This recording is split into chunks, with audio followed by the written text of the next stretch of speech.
En faisant un petit magazine sur 6 demi-pages roses à l'usage. Bienvenue sur votre chaîne Icônes et Silences.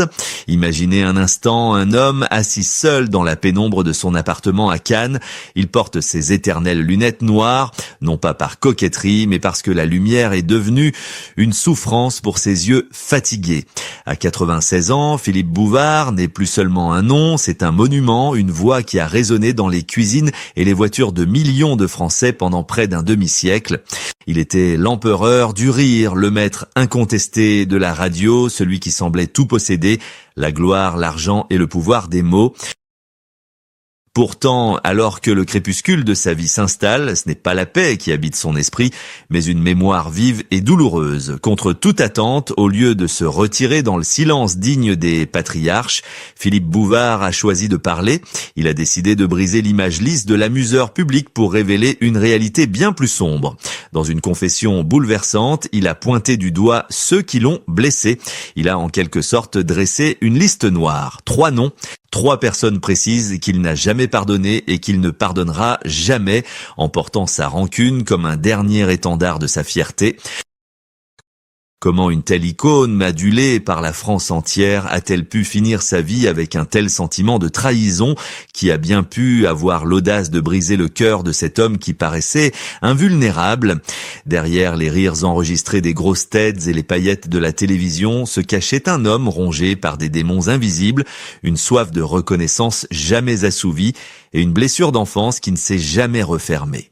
Aujourd'hui, nous n'allons pas seulement retracer une carrière, nous allons écouter la vérité d'un homme qui, plongé dans l'obscurité de la quasi-cécité, voit son passé avec une clarté terrifiante. Restez avec nous, car l'histoire que vous allez entendre est celle d'une vengeance froide, servie par l'un des esprits les plus brillants de notre époque.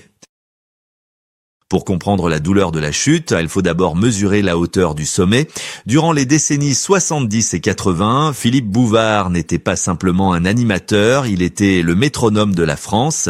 Il incarnait à lui seul une époque où la culture populaire et l'intelligence n'étaient pas ennemies, mais complices. Imaginez un pays entier qui règle ses montres sur la voix d'un seul homme. Dès qu'il prenait le micro sur RTL pour lancer les grosses têtes, c'était comme si une onde électrique traversait l'Hexagone. Il avait créé bien plus qu'une émission de radio, il avait inventé un rituel sacré. Chaque après-midi, des millions de Français, du chauffeur de taxi parisien à l'ouvrier de province, s'arrêtaient pour écouter ce petit homme à l'esprit vif diriger une cacophonie de génies et de bouffons avec la précision d'un chef d'orchestre.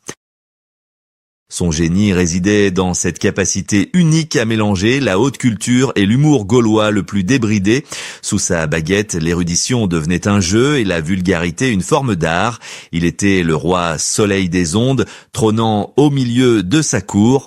Mais son appétit était insatiable et la radio ne lui suffisait pas.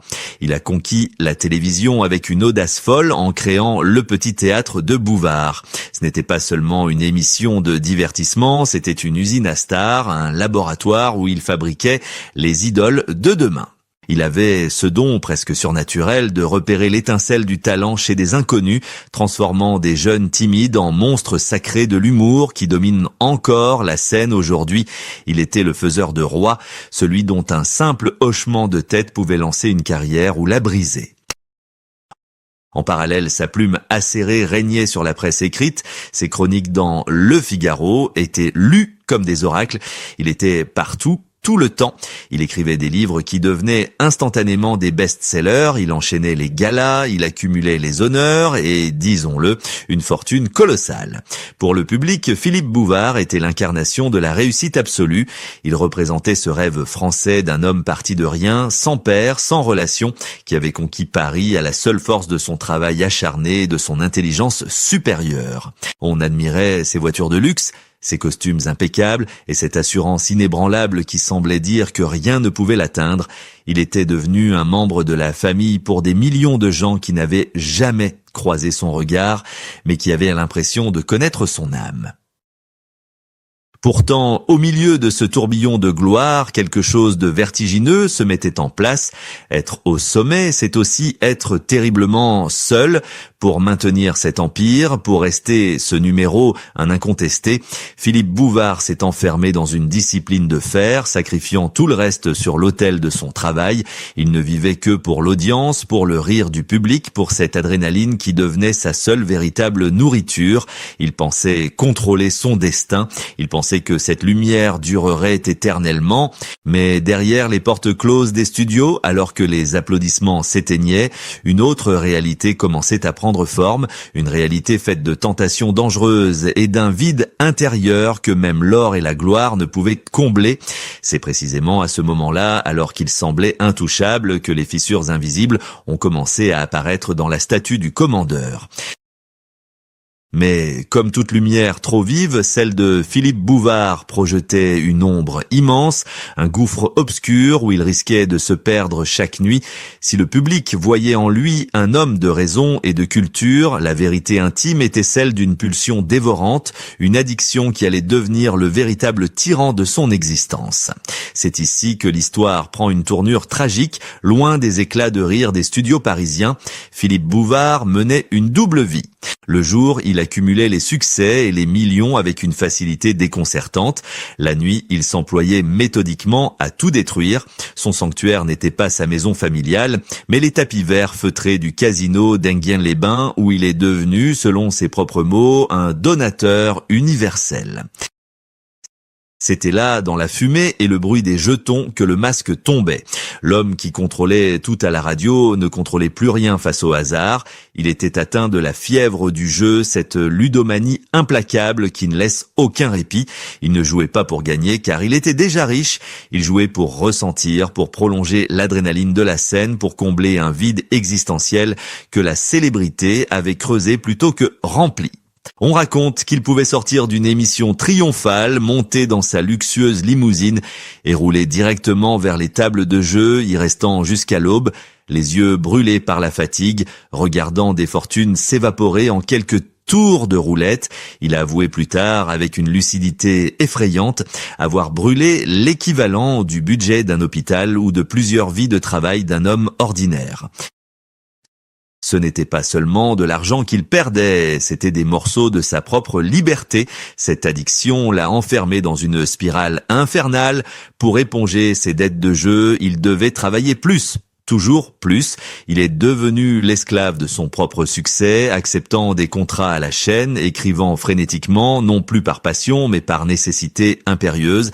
Il s'est retrouvé piégé dans une prison dorée dont il était à la fois le geôlier et le captif. Son entourage professionnel, voyant la poule aux œufs d'or continuer à produire, fermait les yeux. Personne n'a osé arrêter la machine, personne n'a tendu la main pour le sortir de ce cercle vicieux. L'industrie du divertissement, cruelle et vorace, se contentait de profiter de son génie tant qu'il était rentable, peu importe qu'il se consume de l'intérieur.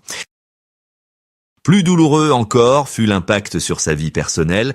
Pendant qu'il cherchait l'excitation du risque, il passait à côté de l'essentiel. Le temps calme, la présence auprès des siens, la simplicité d'une vie sans artifice. Il a acheté des villas où il n'allait jamais, des voitures de collection qu'il ne conduisait pas, cherchant désespérément à posséder des choses pour compenser ce qu'il perdait en humanité. Cette fuite en avant a créé une solitude absolue, une forteresse de solitude bâtie sur des montagnes de jetons perdus. Il était l'homme le plus écouté de France et pourtant personne n'entendait son cri de détresse silencieux. Il pensait peut-être que sa gloire le protégerait indéfiniment, que son statut d'icône était un bouclier impénétrable, mais dans l'ombre, bien alors qu'il était distrait par ses démons personnels, d'autres forces se mettaient en mouvement. Une tempête bien plus violente que la perte d'argent se préparait, une trahison qui allait le frapper là où il se croyait le plus intouchable, au cœur même de son royaume radiophonique. Le véritable drame de sa vie, cependant, ne s'est pas joué sur un tapis vert, mais dans les bureaux feutrés de la direction, là où les décisions se prennent avec la froideur des chiffres et le cynisme des stratégies marketing. En 2014, le monde de Philippe Bouvard s'est effondré avec une brutalité inouïe. Il pensait faire partie des murs, il pensait que sa loyauté et ses audiences records le protégèrent de tout. Il avait tort, l'industrie des médias a la mémoire courte et le cœur sec. Un matin, ce n'est pas un hommage qu'il attendait, mais une exécution sommaire. Convoqué par la direction de la station RTL, celui qui avait fait la gloire de l'antenne pendant 37 ans s'est vu signifier son congé en quelques minutes à peine. La scène est d'une violence psychologique rare. On ne lui a pas laissé le choix, on ne lui a pas offert une sortie digne de son rang. On lui a simplement dit que c'était fini. Le motif, trop vieux, pas assez moderne. Il fallait rajeunir l'image et une excuse terrible qui réduisait le monument qu'il était à un vieil objet encombrant dont il fallait se débarrasser. Pour Philippe Bouvard, ce fut comme recevoir un coup de poignard dans le dos de la part de sa propre famille. Il a raconté plus tard s'être senti comme un capitaine jeté par-dessus bord de son propre navire, laissé à la dérive pendant que d'autres prenaient la barre. Mais le plus cruel n'était pas seulement le licenciement, c'était le remplacement. Voir son bébé, cette émission qu'il avait créée, nourrie et portée à bout de bras, être confiée immédiatement à un autre animateur a été l'humiliation ultime. Il a dû assister, impuissant, au spectacle de sa propre succession. Les médias, avides de nouveautés, se sont tournés vers le nouveau venu, laissant le vieux roi seul avec son amertume. Le téléphone qui sonnait sans cesse s'est tu. Les courtisans d'hier ont disparu. Il a découvert la réalité glaciale de la retraite forcée, ce moment terrifiant où l'on vous fait comprendre que vous n'êtes plus utile, que vous n'existez plus. Cette trahison a brisé quelque chose en lui que ni l'argent ni les honneurs passés ne pouvaient réparer. Il s'est retrouvé face à un vide vertigineux, errant dans une vie qui n'avait plus de sens sans son micro quotidien. C'était une mort sociale, une tentative d'effacement orchestrée par ceux-là même qui l'avaient enrichi. Mais ils avaient oublié une chose essentielle. On ne fait pas taire Philippe Bouvard aussi facilement. La blessure était trop profonde, l'injustice trop flagrante pour qu'il accepte de disparaître dans l'ombre sans livrer un dernier combat. La tristesse a laissé place à une colère froide et dans le silence de son exil forcé, il a commencé à aiguiser ses mots pour la contre-attaque. Aujourd'hui, à 96 ans, alors que le monde extérieur s'est effacé dans un brouillard visuel presque total, Philippe Bouvard a décidé qu'il ne partirait pas en emportant ses secrets.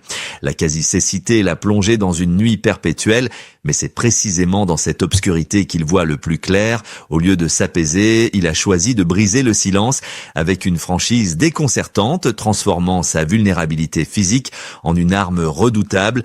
Il ne cherche plus à plaire, il cherche à dire sa vérité, quitte à choquer. Dans ses ultimes confessions, il a dressé l'inventaire de ses cicatrices et a prononcé haut et fort les noms de ceux qui ont marqué sa vie au fer rouge. Il ne s'agit pas de simples querelles, mais de blessures existentielles qu'il refuse de laisser cicatriser par l'oubli. Le premier nom qu'il jette en pâture à l'histoire est celui de son propre père, Marcel Bouvard. Ce n'est pas une rancune récente, mais une douleur originelle. Philippe n'a jamais pardonné à cet homme de l'avoir abandonné le jour de sa naissance. Pire encore, d'être parti en volant les bijoux et la dot de sa mère, laissant une femme et un enfant dans le dénuement. À l'aube de sa mort, Bouvard reste cet enfant trahi, affirmant avec une froideur terrible qu'il n'a aucune larme pour ce géniteur voleur qui a défini sa psychologie de survivant et son besoin maladif d'accumuler de l'argent. C'est la première trahison, celle du sang, celle qui a tout déclenché. Ensuite, il pointe son doigt accusateur vers le monde de l'entreprise en nommant Christopher Baldelli, l'ancien patron de RTL. Pour Bouvard, cet homme incarne l'ingratitude absolue du système. Il ne lui pardonne pas ce matin funeste de 2014, cette convocation de 5 minutes qui a effacé 37 années de règne. Il décrit avec amertume comment il a été traité comme un Kleenex usagé par un gestionnaire sans âme, obsédé par le jeunisme. C'est la trahison de la loyauté, la preuve que dans ce milieu, le passé ne compte pas, seul le profit immédiat dicte la loi. Il en parle encore aujourd'hui avec une voix qui tremble de rage contenue, refusant de serrer la main de celui qui a signé son arrêt de mort médiatique. Enfin, il y a le troisième nom, celui qui fait peut-être le plus mal car il touche à son œuvre, Laurent Ruquier. Bouvard ne pardonne pas à son successeur, il ne voit pas en lui un héritier, mais un usurpateur. Il a publiquement déclaré que l'émission qui porte encore le nom de Grosse Tête n'a plus rien à voir avec son chef-d'œuvre, qu'elle est devenue paresseuse, facile, indigne de l'esprit qu'il avait insufflé. Voir cet autre s'asseoir dans son fauteuil, rire dans son micro et récolter les lauriers à sa place est une torture quotidienne. En nommant ces trois hommes, Philippe Bouvard ne cherche pas la rédemption, il reprend simplement le contrôle de son histoire, il dit au monde « Ils m'ont peut-être blessé, ils m'ont peut-être remplacé, mais c'est moi qui aurai le dernier mot ». C'est le rugissement final d'un lion blessé qui refuse de s'éteindre doucement. Au crépuscule de cette existence hors norme, que reste-t-il vraiment de l'empereur Philippe Bouvard ? Son histoire dépasse le simple cadre de la radio ou de la télévision. Elle nous tend un miroir cruel sur la nature même de la gloire et sur notre propre société. Nous avons adoré cet homme pour son esprit, nous avons ri de ses bons mots, mais avons-nous jamais cherché à comprendre l'humain derrière le personnage ? Le destin de Bouvard est un rappel brutal que l'industrie du divertissement est une machine magnifique, mais impitoyable, capable de transformer un génie en icône avant de le rejeter comme un produit périmé dès que la lumière faiblit. Il incarne cette tragédie universelle de l'homme qui a tout sacrifié pour être aimé de millions d'inconnus au prix de sa propre paix et de ses proches. Sa vie pose une question obsédante qui résonne en chacun de nous. À quoi sert de conquérir le monde si c'est pour finir seul dans le noir, avec pour seule compagnie les fantômes du passé ? Philippe Bouvard n'est pas un saint et il ne prétend pas l'être. C'est un homme complexe, pétri de contradictions, un bâtisseur d'empire qui a aussi été l'artisan de sa propre destruction. Mais dans son refus obstiné de se taire, dans cette volonté farouche de nommer ses bourreaux même au seuil de la mort, il nous offre une ultime leçon de dignité. Il nous apprend que la vieillesse ne doit pas être synonyme de silence. Il nous rappelle que même diminué, même trahi, même aveugle, un homme conserve le droit inaliénable de raconter sa propre histoire jusqu'au bout. Aujourd'hui, Philippe Bouvard est peut-être plongé dans l'obscurité physique, mais sa voix, elle, reste une lumière crue qui éclaire les coulisses peu reluisantes du spectacle. Il est le dernier des géants, un dinosaure magnifique et terrifiant qui rugit une dernière fois face à l'oubli. Sa voix s'éteindra un jour, c'est inévitable, mais son écho, lui, chargé de rires et de larmes, continuera de nous hanter longtemps après que le poste de radio se soit tu. C'est cela peut-être la véritable victoire sur ceux qui voulaient le faire taire.